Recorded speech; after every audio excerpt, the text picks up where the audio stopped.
Hello everyone, welcome to episode 30 of August Wisdom. That of course means that this is a penultimate episode in this series. Thanks for joining. And today we're going to be talking about don't ask the elm tree for pears. What? Welcome to the Deep Psychology Podcast. I'm your host Ross Edwards, author, coach and podcaster. We cover deep insights into your psychology, helping you grow in psyche and spirit. Make sure to subscribe to Deep Psychology on Spotify or Apple to stay up to date. You can also visit the website deep-psychology.com, visited by tens of thousands of people every month for lots of free resources. If you want to go deeper with this work, you might like to do coaching with me. Head to the website for more details. It's time for today's episode. So I'm going to have to explain the title of this episode because it's kind of a joke, but there's actually a deep sort of message behind it. So basically, I was working with a client this week and we were talking about a family member of his who is unable to basically have deep conversations and frank conversations about my client's life. And isn't this a very common story for people trying to relate to their parents on a deep level and just finding it's impossible? And all of a sudden I remembered a phrase in Spanish that is used quite often, and I translated it into English, and it translates into English as don't ask the elm trees for pears. Now obviously this sounds quite silly in English, but I couldn't think of an equivalent expression, and I asked my client if he thought there was an equivalent expression, and he didn't either. So it's funny how in different languages you can find different expressions for things that we don't have in English.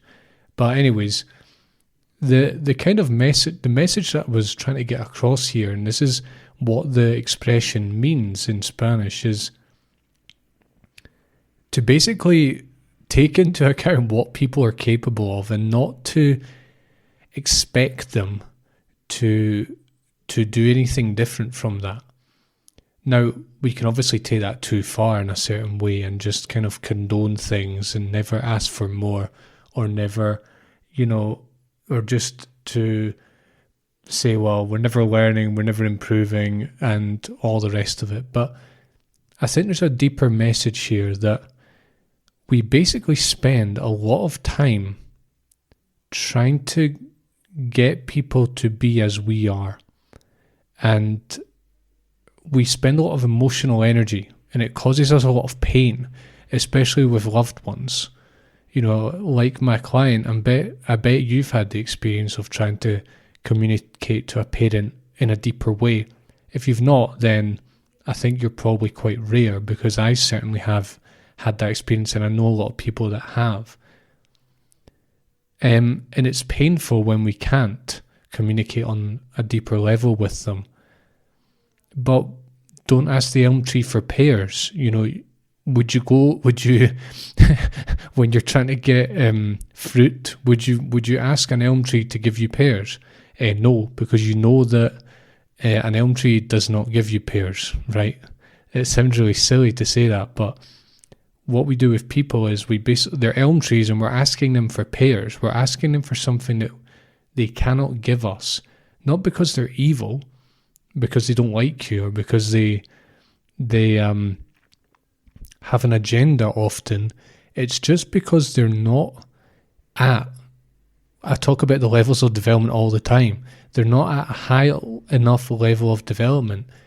In our parents' generation, I'm a millennial, my parents' generation, they're not so much about talking about emotions and feelings, and they're more just like the generation that says, suck it up and get on with it. I mean, not as much as their parents' generation, but still, that attitude is very much there. And it's because when they were younger, they faced a lot harsher conditions than we have. And so there simply wasn't the time or the luxury to do that, to have deeper conversations, for example. It's interesting, I was running a group last night and a similar topic came up. One of the attendees said that they noticed that the older generations do not have much of awareness of depression, anxiety and stress, and only recently has that become like a big topic in the media and in the workplace and so on, and that people are getting diagnosed and treated for it all the time. And the basic conclusion we came to is not because people weren't depressed and anxious and stressed out in the past, actually probably far more than they are now. It's just that we're much more sensitive to what that means, and that we can't just tell people to man up and to get on with it, because that's very counterproductive and damaging, right? So the message in this episode is, and it's not just about deep conversations, it's really about everything. It's about any time that you are different from someone. You really save a lot of energy when you just kind of accept that you cannot change the person, and that often we are asking an elm tree for pears. As I said, this doesn't mean we have to condone, we have to become a doormat, we don't have to set boundaries, we don't say things that need to be said, and so on. I think we want to include that, but fundamentally it is not our responsibility to change anyone. And most of the time people do not change because of other people. They change because they reach a point where their behaviour is so problematic that they have a crisis and then they realise that that something needs to be done. Even if overall they're quite unaware and they're not very into changing as people by default, it's usually crises that cause people to change, especially at earlier levels of development, right? And so recognizing that just takes a lot of the weight off. You know, with the example of having deep conversations with our family, if we interpret that as something personal, as something that we've done, or that they don't want to have it because they don't care, I think we're really missing the point. I think if they really understood what you were saying and they love you, they would really listen, but they just don't have the antennae for it. They just do not understand the importance of these things. And so they can't have that conversation. It's not that they don't want to or they don't like you. It's just that for them, your problem isn't really a problem. And their solution is suck it up and get on with it. That's what I've been doing my entire life. And of course, you can see the downsides of that, but perhaps they can't. And I want you to think about areas in your life where there's this conflict between you and another person where you do not accept how they are. And this little expression here would really help you.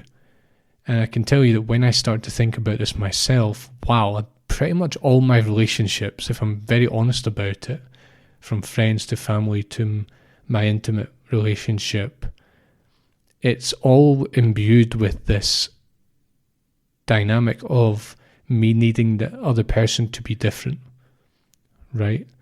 And I can see for myself that I would really save a lot of emotional energy just from letting that go. And perhaps instead of doing that is showing the way and being an example and being exactly who I want to be without expecting the other person to do the same. In other words, taking full responsibility for my own behaviour, my own way of speaking, for my own how I am with other people, and putting my energy there, not in the other person. So don't ask the elm tree for pears. It sounds a lot better in Spanish, granted, but there's a lot of wisdom in there, and I really encourage you to apply this to your life. So I really hope you'll join me tomorrow at the same time for the final episode in August Wisdom. What a journey it's been this month, and I've noticed a lot of new people have come on board with the podcast, so I'm really excited to continue. And yeah, I hope you'll tune in again tomorrow. Thanks a lot, and I'll see you very soon. Thanks for listening. If you liked this episode, please leave a review and make sure to subscribe on Apple or Spotify. If you'd like to go deeper with this work, head to deep-psychology.com to do coaching with me. Thanks a lot, and I'll see you soon.